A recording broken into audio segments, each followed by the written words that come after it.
Hey, Jacob, what's up, man? Oh, not much, Dr. John. How you doing? I'm doing all right, brother. What's going on in your world, man?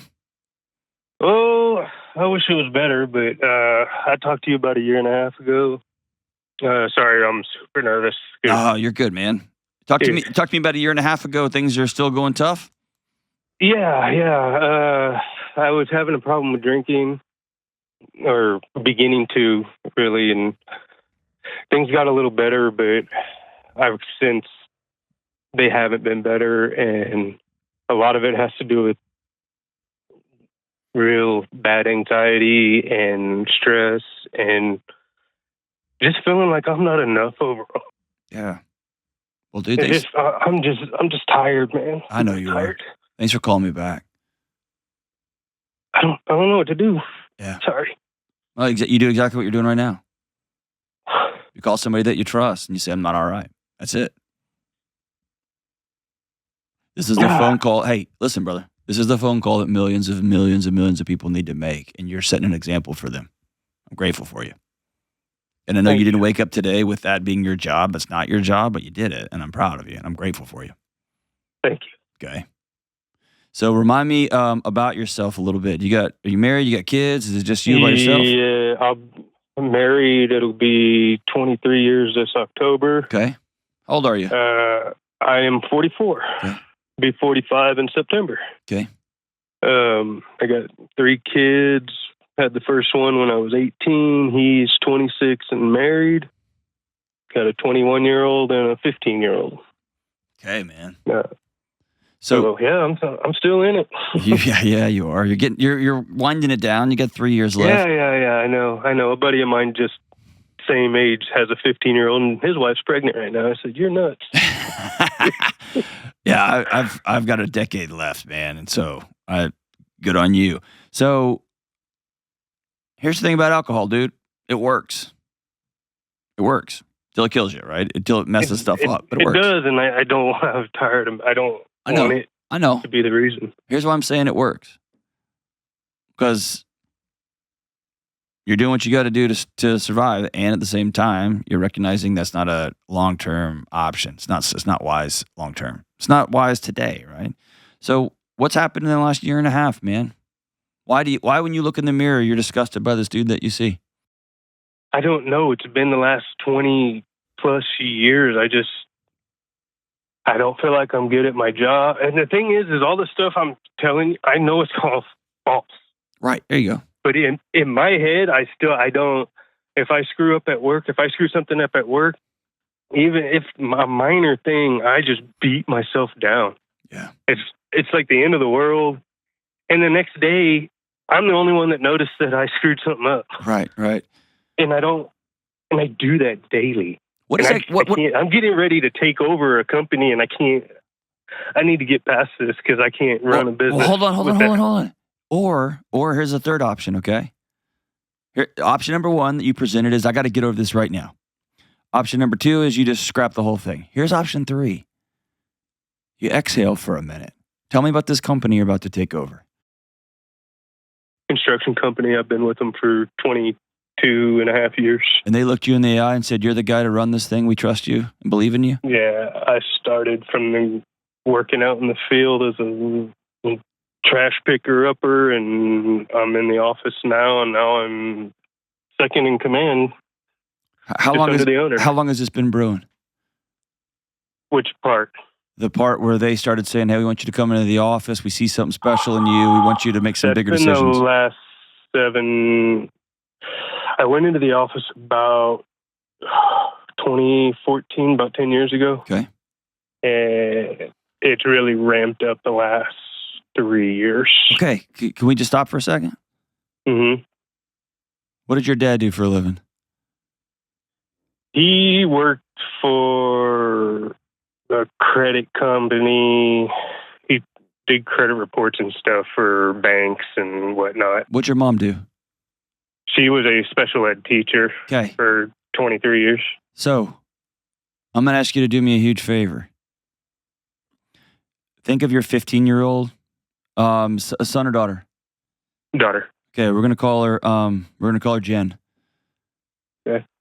Your daughter Jen is about to do something she's never, ever done or seen done before by anybody she knows and loves.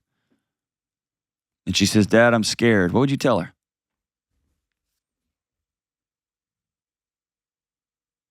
That it'll be okay, that your mom and I are here with you. You can lean on us if you need anything. Would you put Jen in a position that you knew she was going to fail just so you could poke fingers at her and say, I told you you weren't good enough? No, Okay. never. Yeah. And I know this isn't father-daughter, but the owners of this company wouldn't put Jacob in charge. No, it's family. Okay. It is family. It's extended family, but it's family. And There you no, go. they wouldn't. They wouldn't pick you. No. And so here's all I'm going to ask you to do for right this second. I want you to be as kind to Jacob as you are to your daughter Jen. Okay? Sure. 3 years ago, when you started feeling the weight of that squat rack, that squat bar, and they started adding more weight to it, they're like, no, it's about to be yours. Your body has no roadmap for that. It's never even seen it done inside your house. Your dad ran credit reports. Good, honorable job, and he got the job done. He probably paid the bills. Your mom was an amazing teacher. She didn't run a school.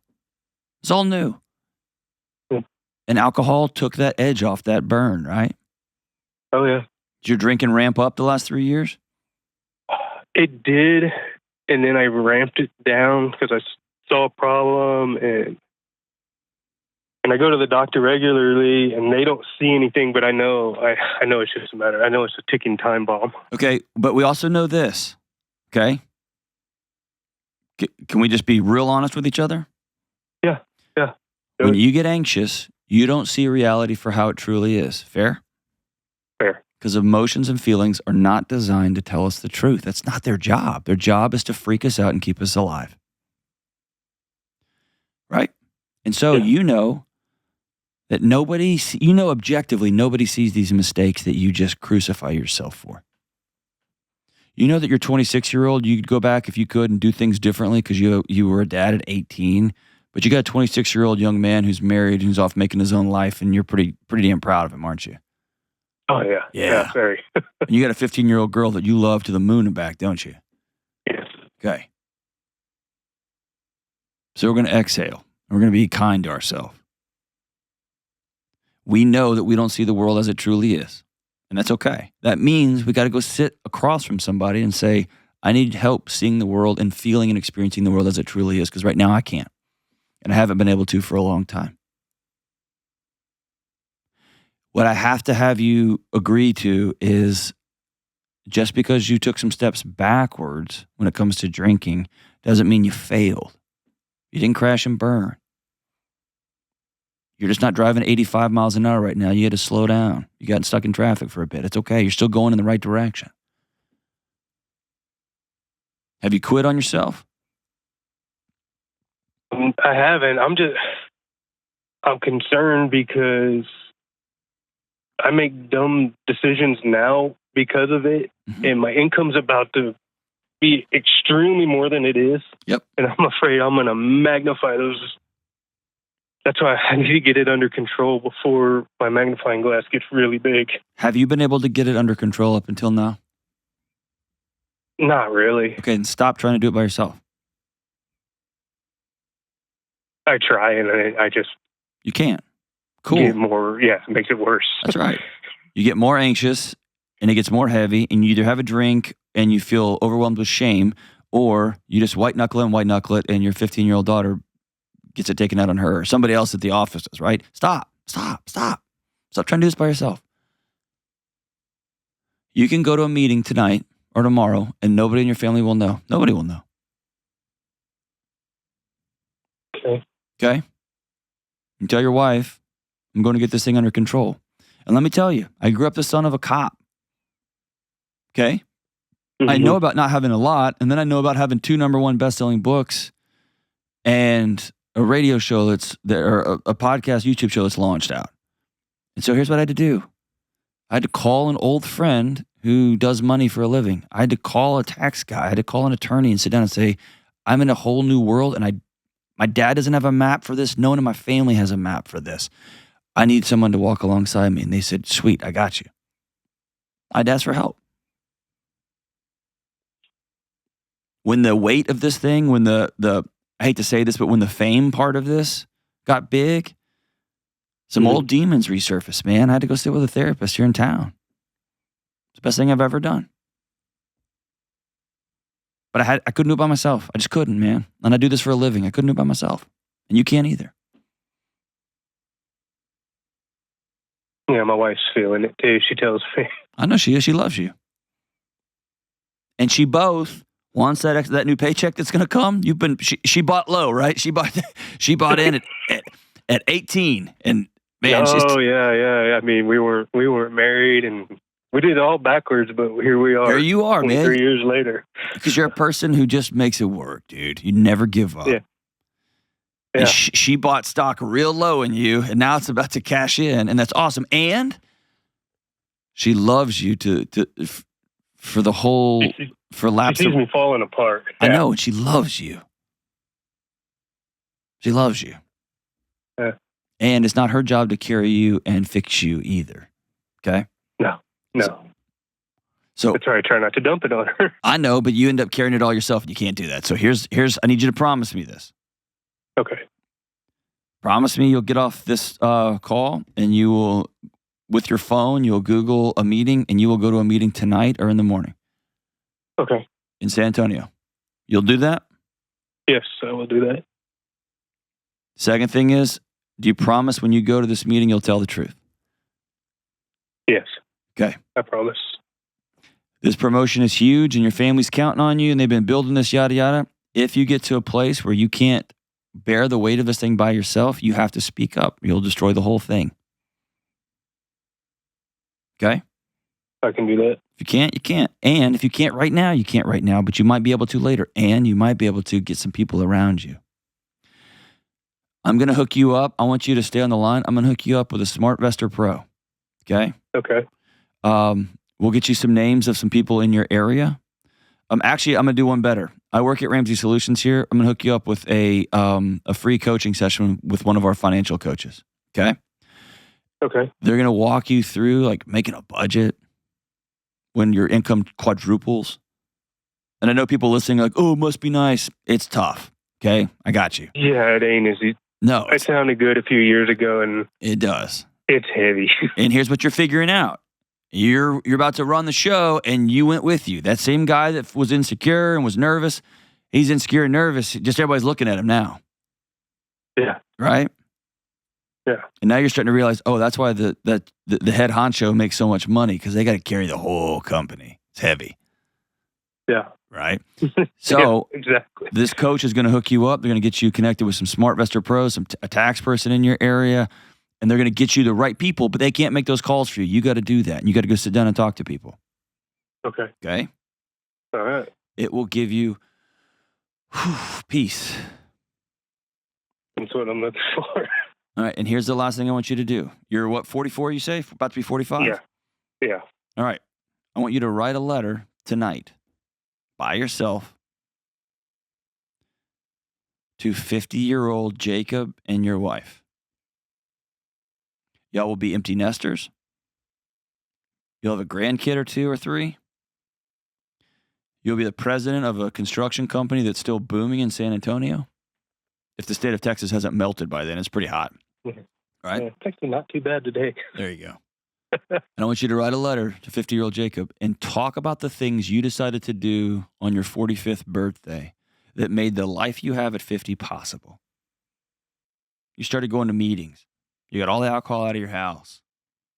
You sat down and had the hard conversations with your wife you've been needing to have. You started exercising again.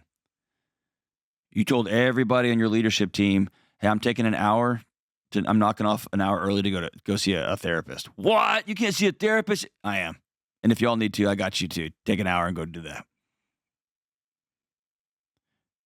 Okay? I want you to remember this sentence. Secrets will kill you. All right. They'll kill you. And not everybody needs to know everything about everything, especially when you're the president of a company, right? Yeah. Yeah. I don't think you're broken, dude. I think your body is prepping to hold the entire company up. And it's been running for a long time.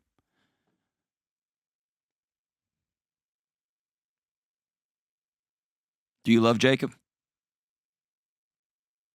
I want to. Okay. I want to. Does your wife love Jacob? She does. Does your 3 kids love Jacob? Oh, yeah. All right. I do too. Whole bunch of people do. And when you can't hold your arms up, I want you to lean on those other people that are holding it for you right now, okay? I want to be able to do the thing you talk about with your hand on your chest. And That's I can't do it yet. You can by yourself. I try it and I just start sobbing like a baby. It's good. That's the path. That's the path. Do it right now. Put your hand in your chest and say the words, I love this guy. I love this guy. Say it loud from your guts. I love this guy. And it's time I start taking care of him. And it's time I start taking care of him. Amen. This is the day, right? It is, man. All right, brother. Get online and make that phone call, dude. Anything you ever need from me, you call.